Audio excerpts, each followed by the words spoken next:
अस्सलाम वालेकुम, welcome back to Astex tech info.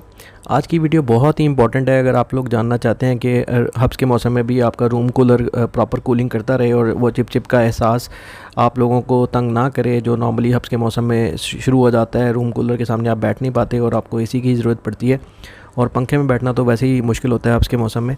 तो अगर आप सब लोग ये जानना चाहते हैं तो वीडियो का एंड तक लाजमी देखिए। मैं आज आपको एक बहुत ही इंपॉर्टेंट इन्फॉर्मेशन शेयर करने वाला हूँ, जिससे आपको पता चलेगा कि रूम कूलर को भी हब्स के मौसम में इस्तेमाल किया जा सकता है, और वो प्रॉपर कूलिंग भी करेगा, ठंडा भी करेगा, और उसी तरह से ठंडा करेगा जैसे कि वो नॉर्मली गर्मी के मौसम में करता है, हब्स का मौसम शुरू होने से पहले, बरसात का मौसम शुरू होने से पहले।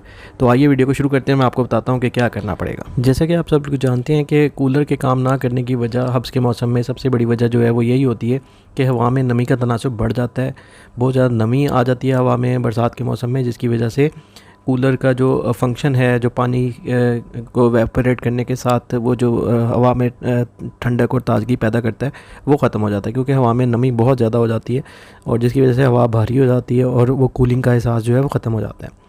अब इस चीज़ को ख़त्म करने के लिए एक चीज़ है, एक मशीन है जिसका नाम है, जिसको हम लोग कहते हैं डीह्यूमिडिफायर। इसका डिस्क्रिप्शन में नाम लिख दूंगा, बाज़ लोगों को इसका नाम शायद समझ ना आए, तो डिस्क्रिप्शन में से पढ़ लीजिएगा। इसका काम होता है हवा में से नमी चूसना, और इसके नीचे एक ट्रे लगा होता है। इस मशीन के अंदर एक ट्रे होता है छोटा सा, जिसके अंदर वो पानी इकट्ठा हो जाता है। हवा में जो एक्स्ट्रा नमी होती है ये वो पानी को चूस लेती है, और चूसने के बाद उसको इस ट्रे में इकट्ठा कर देती है, जिसको आप बाद में ड्रेन में बहा सकते हैं। तो जब आप इस डीह्यूमिडिफायर का इस्तेमाल करते हैं और उसके साथ एयर कूलर को आप यूज़ करेंगे, तो हैरानकुन तौर पर अगर आप इवन कूलर नहीं भी इस्तेमाल कर रहे तो पंखे की हवा भी आपको ठंडी लगने लगेगी। अब मैं आपको बताता हूँ कि ये मार्केट में मौजूद हैं और काफ़ी अर्से से इसका इस्तेमाल किया जा रहा है। बहुत से लोग जो अवेयर हैं वो ऑलरेडी इसको इस्तेमाल कर रहे हैं। ये मुख्तलिफ़ साइज़ों में, मुख्तलिफ़ प्राइसेस में और कमरे की चौड़ाई और लंबाई के हिसाब से आपको दुकानदार भी बता देगा। इसके साइज़ होते हैं मुख्तलिफ़ और मुख्तलिफ़ प्राइसेस होती हैं, उसमें आपको ये मिल जाएंगे। तो अब आप लोगों का सवाल ये होगा कि अगर हमने डीह्यूमिडिफायर और कूलर को इकट्ठा ही चलाना है तो हम एसी ना ले लें। जी नहीं, ये एसी से बहुत कम कीमत पे अवेलेबल है, और ये 100-200 वाट पे, इवन यूपीएस पे भी चल जाते हैं।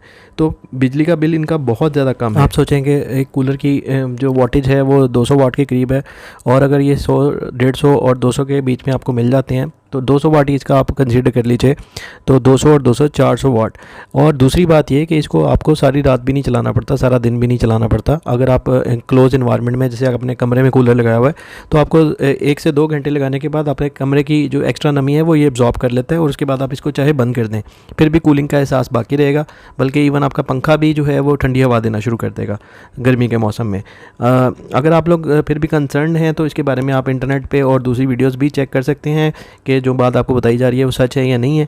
आप लोगों को खुद ही इस बात का अंदाज़ा हो जाएगा कि जो आपको बात बताई जा रही है बिल्कुल 100% दुरुस्त है।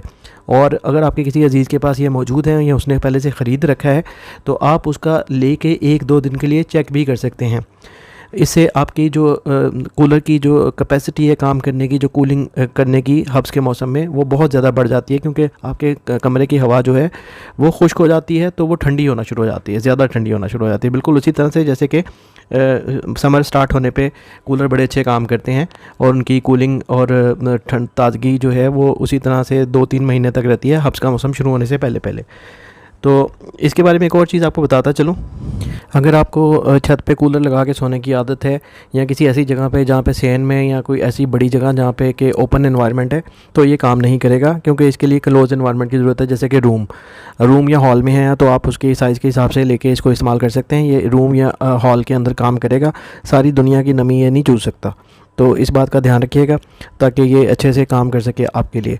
और ये एक ऐसी चीज़ है कि जिस पे एक दफ़ा की इन्वेस्टमेंट अगर आपने कर दी तो इनकी नॉर्मल जो लाइफ स्पैन है वो 15 से 20 साल होती है। पाकिस्तान में रूम कूलर अगर आप ख़रीदें तो ज़्यादा से ज़्यादा 3 से 4 साल तक चलता है, वो भी बड़ी एहतियात और बड़ा ही उसका ध्यान रखने के बाद। एक और चीज़ आपको बताता चलूँ कि चाइना के कूलर और जीपैस और जो यूएई का ब्रांड है, और इम्पोर्टेड कुछ कूलर्स ऐसे आ रहे हैं जिनमें ये ऑलरेडी कूलर के अंदर ही बिल्ट इन है, फंक्शन है इसका डीह्यूमिडिफायर का। लेकिन जो मैंने अपने तजर्बे में देखा है और जो मैंने इस्तेमाल करके देखा है उसमें क्योंकि ये बड़ी मशीन लगी होती, बहुत ही छोटी सी मशीन उन्होंने लगाई होती है, जिसकी वजह से वो इतना इफ़ेक्टिव नहीं है। और जब तक आप उसको अलहदा से लेके ना लगाएं अपने कमरे में, कमरे के साइज़ के हिसाब से, और ज़्यादातर वो कूलर की अपनी ही नमी चूसता रहता है बजाय कमरे की नमी को कम करने के। तो इसलिए ये फंक्शन इतना ज़्यादा पायदार नहीं है जो बिल्ट इन फीचर्स में आ रहा है, इसको आपको अलहदा से ही लेके इस्तेमाल करना पड़ेगा। लेकिन ये बताने का मकसद ये था कि ये पहले से ही कूलर्स में फिट इन आ रहा है, बिल्ट इन आ रहा है, ताकि आपको पता चल जाए कि वाकई इसका कोई तो फ़ायदा है, कोई तो चक्कर है जिसकी वजह से ये बिल्ट इन लगाया जा रहा है। इसकी प्राइस के हवाले से बात करता चलूँ कि प्राइसेस तो आजकल आपको पता है कैसे फ्लक्चुएट कर रही हैं डॉलर की वजह से, लेकिन जितनी भी इसकी प्राइस एक तो बहुत ज़्यादा नहीं है, बहुत ही मुनासिब हैं। मैं यहाँ पे मेंशन तो नहीं करूँगा क्योंकि एवरीडे की प्राइस अलग होती है, तो जो लोग बाद में वीडियो देखते हैं फिर वो कंप्लेन करते हैं। लेकिन इतना ज़रूर बता दूं कि ये जो आपकी बहुत ही थोड़ी सी इन्वेस्टमेंट होगी और ये आपको शायद लाइफ टाइम में एक बार ही करनी पड़े, क्योंकि इनका लाइफ स्पैन बहुत ज़्यादा होता है, 15 से 20 साल या उससे भी ज़्यादा अगर आप ध्यान से इस्तेमाल करें तो ये चल जाते हैं, जिसकी वजह से इनका लाइफ स्पैन बहुत ज़्यादा है। और एक दफ़ा की इन्वेस्टमेंट और फिर आप सारी ज़िंदगी का सुकून है, जिसको आप आराम से इसको इस्तेमाल कर सकते हैं और आपको दोबारा ऐसा कोई मसला नहीं आएगा। और आप सोचें कि आप लाइफ टाइम में कितनी बिजली बचा लेंगे, आपको एसी की ज़रूरत ही नहीं पड़ेगी। मैं मिलता हूँ आपसे अगली वीडियो में। पसंद आई है तो चैनल को सब्सक्राइब कर दें और बेल आइकन को भी प्रेस कर लें, ताकि इस तरह की वीडियोस आपको मज़ीद मिलती रहें। और अपना बहुत सारा ख्याल रखिए, फिर मुलाकात होगी।